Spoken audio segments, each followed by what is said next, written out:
Welcome to the Thinking Director channel, where thinking differently leads to living differently. There's a paradox I believe most of us have heard, maybe even said ourselves. I don't have the capital yet. I can't start. But here's the thing, 90% of the wealthiest people I've read about or met started when they had nothing. They didn't wait for money to begin. They started, and then the money came looking for them. We often think capital is the prerequisite. But in reality, capital is the reward. What you truly need to start isn't in your wallet, it's in how you observe, how you organize, and how much care you put into even the smallest thing you do. Think about a stay-at-home mom in an apartment complex. No business degree, no assets, yet she babysits for neighbors a few hours at a time and earns steady income. Or a delivery guy who, with nothing more than a phone and a relative back home, connects hometown delicacies to customers in the city. Money comes when you see value where others overlook it. And more importantly, when you have the courage to step in, to ask, to try. Many opportunities aren't hidden in grand business plans. They're right there in the dusty sugarcane cart at the corner. Or in a skill you've forgotten you had. In this video, I want to take you through 10 real stories, people who started from zero. No flashy theories, no promises of overnight riches. Just vivid examples showing that you don't need $1 million idea to start. You just need to start. And who knows, this could be the first step toward your own journey to financial freedom. Have you ever walked past something abandoned and thought, if that were in my hands, what could I do with it? Sometimes, opportunity isn't something you create from scratch, it's something that already exists. Just waiting for someone to see its value again. Lan, a stay-at-home mom in Bintan, is a perfect example. She had no capital, no signboard, no business experience, but one morning, while walking her kids to school, she saw an old sugarcane cart covered in dust, abandoned for more than 2 years. Instead of just glancing at it and moving on, she stopped, she asked to borrow it. And that was the moment everything changed. The cart wasn't hers, but with just a $8 monthly rental fee, she cleaned it, fixed it up, and hung a handwritten sign, fresh sugarcane juice, warm bread. On her first day, she sold 40 cups of juice and 25 loaves of bread. No one asked where she learned. No one demanded receipts. They just wanted clean products. On time, with a smile. 6 months later, she hired someone to work the afternoon shift. A year later, she had enough to rent a permanent stall near the market. And it all started from renting something someone else no longer wanted. Many people think, if it belongs to someone else, don't touch it. But all around you, countless assets sit unused because their owners no longer have the energy, time, or interest. What you need isn't ownership, it's the vision to see potential and the courage to knock and ask. In this world, value doesn't always lie in creating something new. Often, it's in reviving something forgotten. An old coffee machine can start a small coffee corner. A retired truck can be rented for deliveries. An empty room can become storage space. The question is, do you see it? And when you see it, do you have the courage to act? Because opportunity doesn't wait long. It will gather dust again if you walk past it. Starting doesn't always require money. Sometimes, it just takes eyes that can see, a heart that values, and hands willing to get to work. And you'll be surprised to see that by starting with something small from someone else, you can open a financial flow of your own. Not everyone who's great at making money produces something themselves. Some people own nothing, yet they know exactly where to stand, at the right moment, to connect people who need each other. That's the power of being a smart middleman. Hung, 24, used to be a freelance delivery driver in Saigon. All day, he rode his motorbike, filled up on gas, grabbed quick street food. By the end of the month, his earnings almost vanished into expenses. He had no store, no product in hand, but one day, while delivering a jar of fermented shrimp paste to an office customer, she casually said, "It's so hard to find authentic shrimp paste here." That offhand remark reminded Hung of his aunt in the countryside, who made clean, authentic shrimp paste. He called her, "If I get customers, can you make it for me?" The answer, yes, as long as you do it properly. And just like that, an idea was born. Hung didn't buy wholesale, didn't stockpile. He posted on Facebook, "Homemade shrimp paste. No preservatives. Delivered anywhere in Saigon. I sell nothing but sincerity." First week, 8 orders. Second week, 35 orders. First month, over 100 orders. From shrimp paste, he expanded to Hue pork rolls. Anchovy sauce, fermented pork, all from people he knew back home. Made authentically and delivered as promised. He earned 20 to 25% per order. But what he truly gained was trust. Many believe business means making your own product. But the truth is, the market is full of people making wonderful things who don't know how to sell them. At the same time, thousands want to buy but don't know where to look. The smart middleman's job is to stand in the middle and bring both sides together. You don't need a warehouse. You don't need machinery. You just need to know who has it, who needs it, and have enough credibility to keep your word. Done right, you're not just making money from products. You're building a network of trust that will unlock future opportunities. Ask yourself, in your circle of friends, family, or neighbors, who has a great product but doesn't know how to sell it? Who's searching for something special that's hard to find on the market? You might be the one to connect them. And who knows, that could be the start of a brand new income stream. Some money-making opportunities sit right in front of us. Yet almost no one notices. Not because they're difficult, but because they're so ordinary.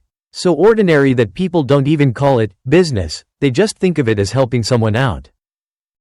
Start with the most. Living in a mid-range apartment complex in District 12 is one example. After years at home raising kids, she had nearly lost touch with the working world. Her days revolved around diapers, cooking, and cleaning. One afternoon, a neighbor knocked, asking her to watch her child for an hour because of an urgent errand. Diem agreed, and surprisingly, not only was the child happy to have a playmate, but Diem herself felt less alone. From one just helping out moment, she came up with an idea: flexible babysitting for moms in her building.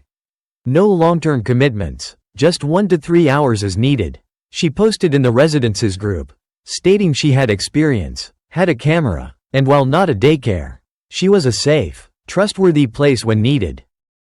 First week, 1 child. Second week, 3. A month later, she capped at 4 children per session. The rate, 30.000-40 Vietnamese dongs per hour. No signboard, no big space. Just solving the exact worry parents have. Who can watch my kid for a few hours? Opportunity isn't always in crowded, noisy markets. Sometimes, it's in a small gap, something everyone has needed at some point. Yet no one bothers to fill. Think bigger. An elderly person needing someone to pick up their medicine. An apartment needing someone to clean out the fridge.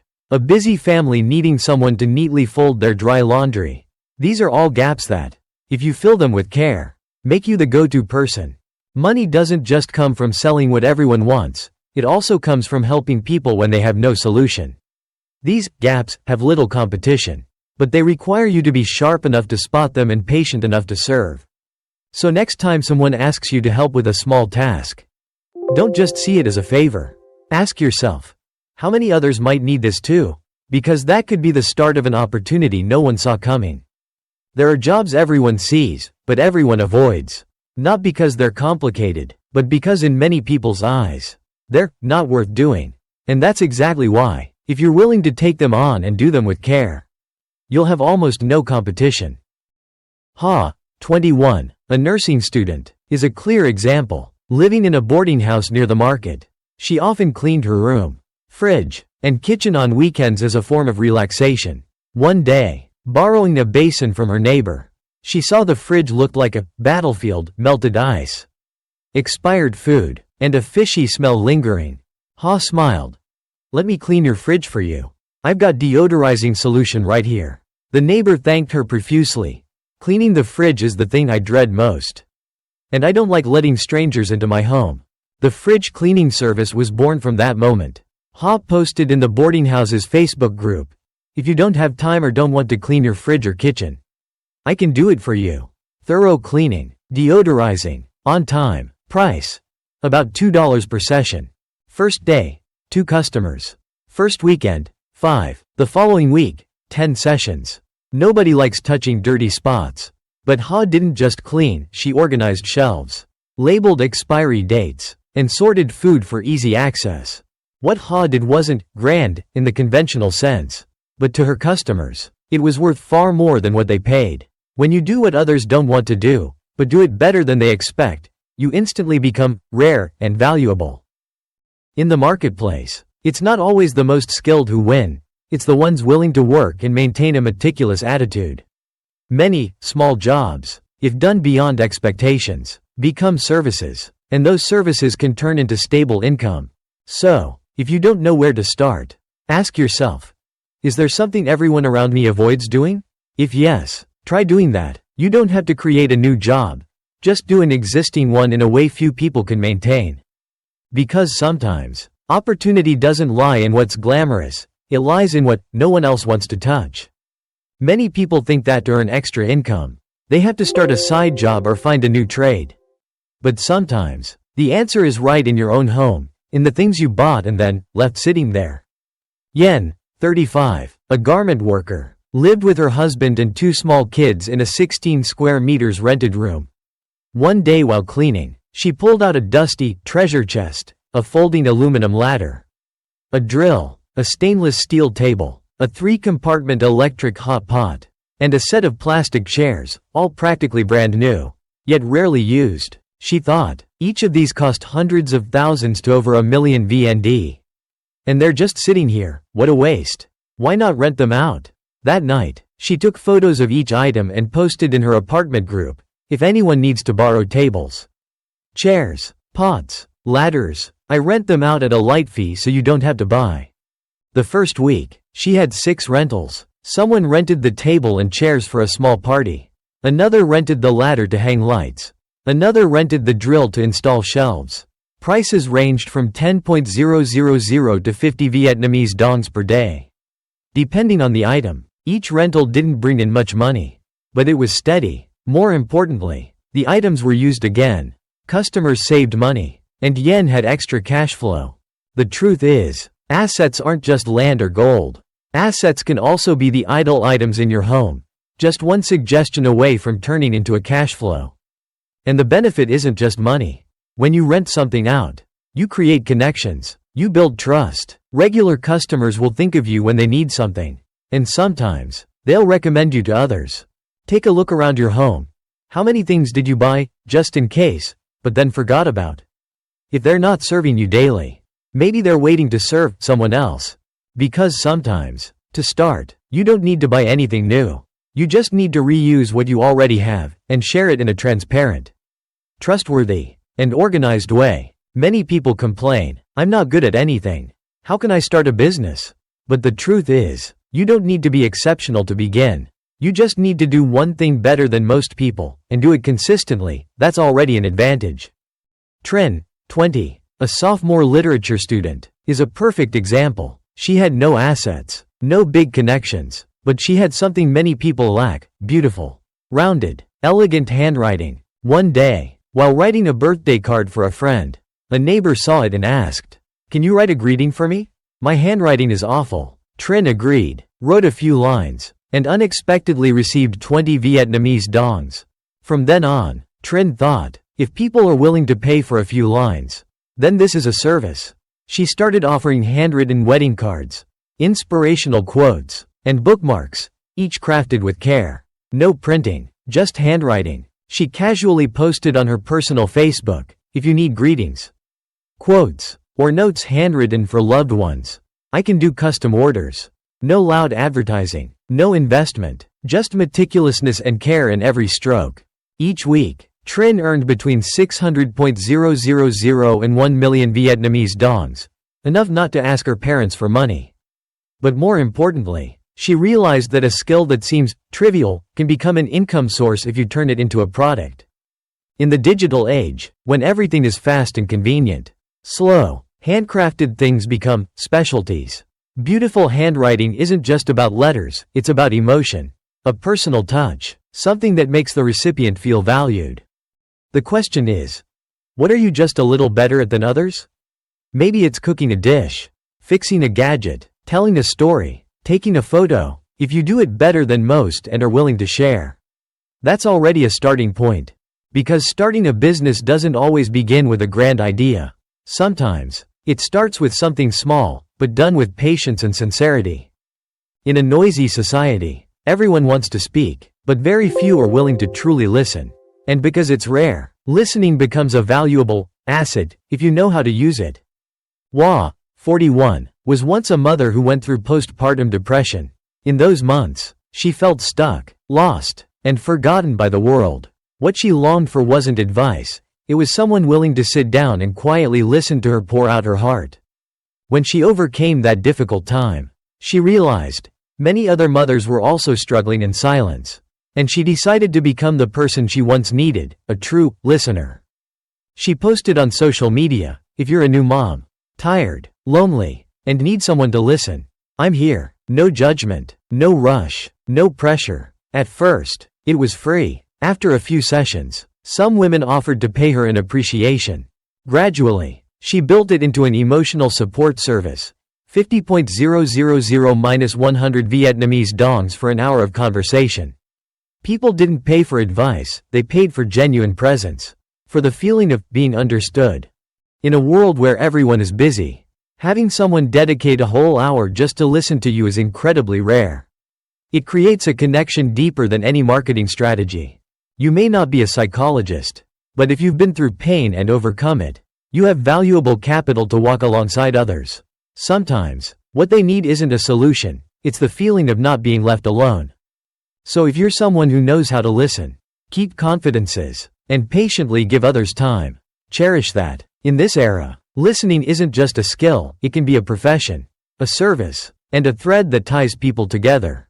Because sometimes, the fastest way to create value isn't to speak more, but to be quieter and listen deeper. Experience is a special kind of asset. You can't buy it instantly with money, and no one can take it away from you. The problem is, many people keep it to themselves until it loses value because no one asks for it anymore. Duyen, 56, was once a well-known Ao Dai seamstress in Saigon in the 1990s. Back then, her shop lights were always on, with a constant stream of orders for wedding dresses, Ao Dai, and uniforms. But times changed, people preferred ready-made clothing, and her shop gradually closed. The sewing machine, scissors, chalk, all still there. But for years, no one knocked to ask her to sew. Until one day, a student neighbor asked her to shorten the hem of pants she bought online. As Duyen worked, she explained how to fold and measure, and received the remark, "You should start teaching sewing." Auntie. That comment opened a new path. She began teaching basic sewing at home, how to alter clothes, patch neatly, use a home sewing machine. Tuition. 50,000-70 Vietnamese dongs per session. With just 1 to 2 students. No complicated curriculum, just real experience. Her students were students, stay-at-home moms, and working people wanting to mend their own clothes. Each session, she not only taught techniques but also shared trade tips and habits for making garments beautiful and durable. The income wasn't huge, but it was steady. More importantly, she found joy in seeing her experience live on in someone else's hands. Here's an interesting truth. While everyone chases after learning something new, very few think about relearning the old, especially from someone who's lived with the craft for decades. And that's the gap you can fill. If you've done something long enough, 5 years, 10 years, or 20 years, you have a store of knowledge that beginners desperately need. You don't need a teaching degree or a fancy curriculum. You just need care and the desire to pass it on. Experience, if left untouched, will fall asleep, but if shared, it will keep generating returns, not just in money, but in the feeling that you've contributed to someone else's journey. Some hobbies seem to exist just for fun, but if you know how to organize them, they can become experiences others are willing to pay to join. Mai, 48, living in a small alley in Ben Thanh, is one such person. After her husband retired and her children moved away for work, the house grew quiet, but for over 20 years, she kept one habit: arranging a vase of flowers each morning. Not expensive flowers, just sprigs of asters, baby's breath, or small chrysanthemums from the market. One day, she posted a photo of her vase on Facebook with the caption, "A vase for a gentle morning." Her niece commented, "Auntie, if you open a mini flower arrangement class, I'll sign up right away." At first, she laughed, but then thought, why not? And so the "One Vase, One Session, One Joy" class was born.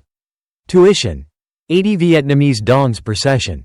Flowers included a maximum of 4 students, learning right in her front yard. Each session had a theme. Thank you flowers.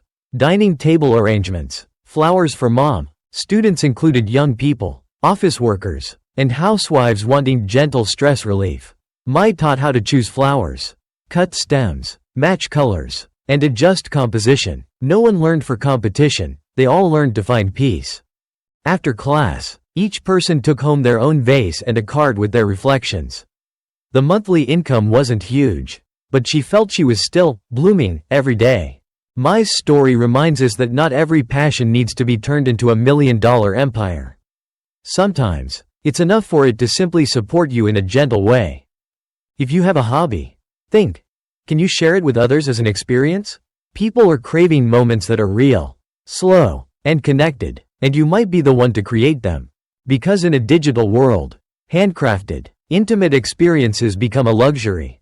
And if you know how to give that to others, you're not only bringing joy, you're opening a new stream of income. There are things we do every day without realizing they're actually skills, and skills can absolutely become services. Nam, 33, is an office worker who works from home. Every morning, he spends nearly an hour cleaning the house, wiping tables, vacuuming, doing laundry, neatly arranging the closet. For him, it's a habit to start the day fresh. One day, his neighbor asked, "I'm having guests this weekend. Can you help me clean up? I'll pay you." Nam was surprised, because to him, cleaning was normal, but to many people, it's a real burden.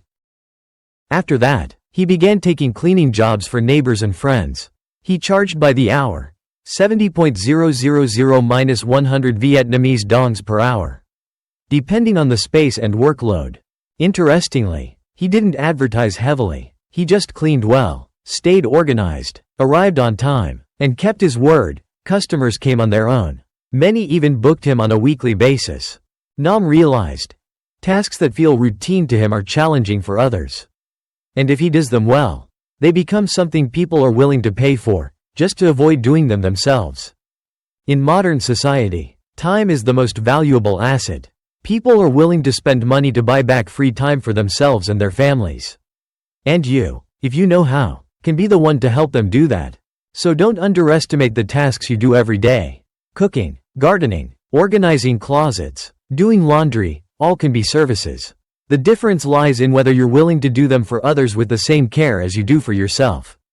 Because sometimes, to start a new journey, you don't need to change your whole life. You just need to look at what you're already doing and bring it into the light. We've just explored 10 stories. 10 different ways to turn what we have into value.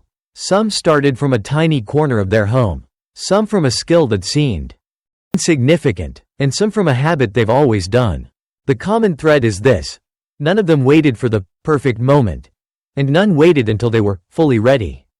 They started today, with what they had, and those small, consistent steps led them toward a more stable life. Life doesn't always open its doors wide for us, but it always leaves gaps for those who know how to look. Sometimes, opportunity isn't far away, it's right in the room you live in your hands, or in a story you've lived through. And when you start, you'll see, money is only part of the reward. What's more precious is the feeling of being in control, of creating value, and of moving closer to financial freedom on your own terms. So don't let tomorrow become the excuse for doing nothing today. Try one idea, one approach, even if it's small. Chào mừng bạn đến với kênh thuật tư duy nơi nhìn khác để sống If khác. you found these stories helpful, share this video so more people can find inspiration. And if you want to join me on the journey of exploring new ways of thinking, hit subscribe and turn on the notification bell. We'll meet again in many more stories to come.